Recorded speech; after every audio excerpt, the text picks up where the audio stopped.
قانونی طور پر نشے پہ پابندی لگانا ہوگی، ورنہ یاد رکھنا صرف زبانی طور پہ ہندوستان کے باہر سے محبت کا دعویٰ کر کے پورے ملک میں نشے کو پرموٹ کر رہے ہو، ظالموں تم ملک کے دشمن ہو، تم اس زمین کے دشمن ہو، تم بھارت کی دھرتی کے دشمن ہو۔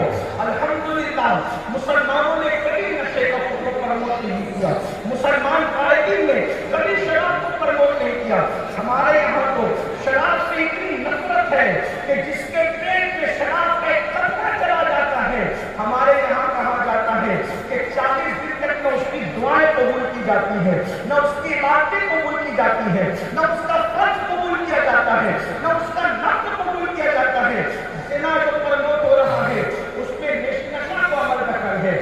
بھارت کے اندر جو قتل کے جرائم ہیں، چوری کے جرائم ہیں، یہ اس میں نشے کا بہت بڑا عمل رکھا ہے۔ میں اس کو حدیث پاک سے مزین کرنا چاہتا ہوں۔ ایک مرتبہ اللہ کے رسول علیہ السلام کے پردہ فرمانے کے بعد صحابہ میں گفتگو ہو رہی ہے، سب سے بڑا گناہ کون سا ہے، سب سے بدترین گناہ کون سا ہے؟ سنو میری قوم کے جوانوں، آج اسکول اور کالجز میں بھی باضابطہ لڑکوں کو بھیجا جا رہا ہے کہ وہ بچے جو بڑے ذہین ہیں، وہ بچے جو بڑے محنتی ہیں، ان سے دوستی کر لی جائے اور دوستی کر کے ان کو کسی طرح سے نشے کا عادی بنا دیا جائے۔ یہ ایلڈی پاؤڈر ہے، اگر 3 دن تک اس کو غلطی سے چکھا دیا گیا، چوتھے دن بندہ اس کے بغیر نہیں رہ سکتا۔ ایلڈی کا نشہ بہت تیزی کے ساتھ عام ہوتا جا رہا ہے، ہمیں بہت ہوشیار رہنا ہوگا۔ اسلام دشمن طاقتیں کل تک ہمیں تلواروں سے مارتی تھی، بندوقوں سے مارتی تھی، بموں سے مارتی تھی، میزائلوں سے مارتی تھی، لیکن ظالموں نے سوچا مارتے ہیں تو بدنام بھی ہوتے ہیں اور میزائل بم اور گولی میں ہمارا روپیہ بھی خرچ ہوتا ہے۔ ایک کام کریں، جوتا بھی انہی کا ہو، سر بھی انہی کا ہو، پیسے بھی انہی کے ہو، موت بھی انہی کی ہو، پیغمبر بھی انہی کی ہو، بربادی بھی انہی کی ہو۔ اب وہ تمہیں گولیوں سے ہلاک نہیں کرنا چاہتے، اب وہ تمہیں میزائلوں سے ہلاک نہیں کرنا چاہتے، اب وہ تمہیں بموں سے ہلاک نہیں کرنا چاہتے۔ دیکھ رہے ہیں فلسطین کا انجام، نصف صدی گزرتے آ رہی ہے، وقت کی سپر پاور ان بھوکوں سے مقابلہ نہیں کر پا رہے ہیں، ان ننگوں سے مقابلہ نہیں کر پا رہے ہیں، ان بیواؤں کے بچوں سے مقابلہ نہیں کر پا رہے ہیں۔ کیوں؟ اس کی وجہ یہ ہے کہ یہ فاقہ کہ موت سے ڈرتا نہیں ذرا، روح محمد اس کے بدن سے نکال دو، فکر عرب کو دے کے فلسطین سے جلا، اسلام کو حجاز البلد سے نکال دو۔ آپ سمجھتے کیا ہیں؟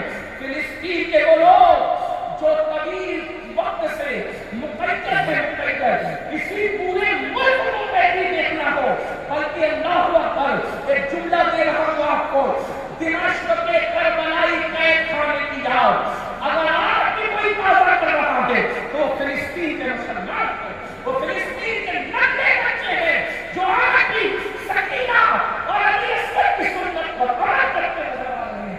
آپ کی فلسطین کی عورتیں ہیں جو شہر بانو اور سیدہ زینب کی سنتوں کو بڑھا کرتے نظر آ رہے ہیں، لیکن زمین پر سودا نہیں کر رہے۔ بلکہ اب تو میں نے سنا ہے یہودیوں نے ان کو بھی نشے کا عادی بنانا شروع کر دیا، اس لیے کہ صلاح الدین ایوبی نے کہا تھا ہزاروں ہتھیار جس قوم کو تباہ اور برباد نہیں کر سکتے اس قوم کو 2 چیزیں برباد کر سکتی ہیں، ایک تو شراب ہے اور دوسرا شراب ہے۔ اس سے خطرناک کوئی ہتھیار بربادی کا ہے ہی نہیں، اور تم دونوں میں ڈوبتے جاؤ۔ برباد ہونے والی قوموں کی نشانی یہی ہے، خدا کی یقین جس خوبصورت لڑکی کو دیکھو آج کل کے چھوٹے پھسل گئے، اس میں اور بھی کچھ ہے۔ ہر فلم کا سرنامہ محبت، ہر سنگر کا عنوان محبت، ہر ناوی کا ٹاپک محبت، ہر چھوٹوں کی زبان پہ عشق عشق۔ میں نے کہا ہم عشق پہ کوئی مخالف ہے، ہمارا تو پورا مذہب عشق پر ہے، ہمارا تو پورا مذہب عشق پر ہے، لیکن نفسانیت اور عشق میں فرق ہے۔ جہاں نفسانیت ہوتی ہے وہاں زنا ہوتا ہے، جہاں عشق ہوتا ہے وہاں کی بات کا تقدس ہوتا ہے۔ نفسانیت کفر تک لے جاتی ہے، عشق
حدوں سے.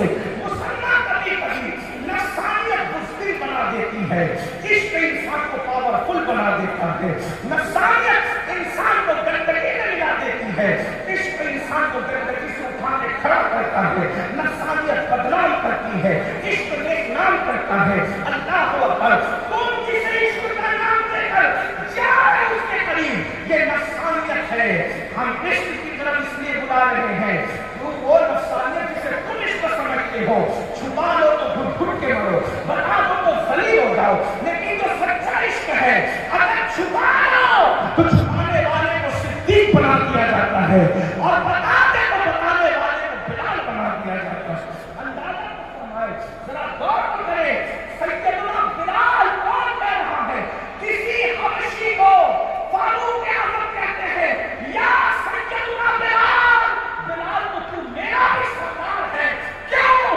اس لیے کہ لوگ تیری شکل دیکھتے ہیں، میں تیرا عشق والا دل دیکھتا ہوں. عشق کی بلندی ہے، جہاں عشق ہوگا وہاں نشب نہیں ہوگا، جہاں عشق ہوگا وہاں زنا نہیں ہوگا، جہاں عشق ہوگا وہاں لاش کے پتے نہیں ہوں گے، جہاں عشق ہوگا وہاں یزیدی کی داغ نہیں ہوگا. اس لیے کہ سب سے بڑے اس زمانے کے عشق و محبت کے امام کو، اپنے زمانے کے عشق و محبت کے امام کو امام حسین کہتے ہیں، جس نے سب کچھ مٹا دیا، جس نے سب کچھ قربان کر دیا، اپنی ہستی کو مٹا دیا. ذرا غور کریں تو میں بات کر رہا تھا، یہ عشق کے جو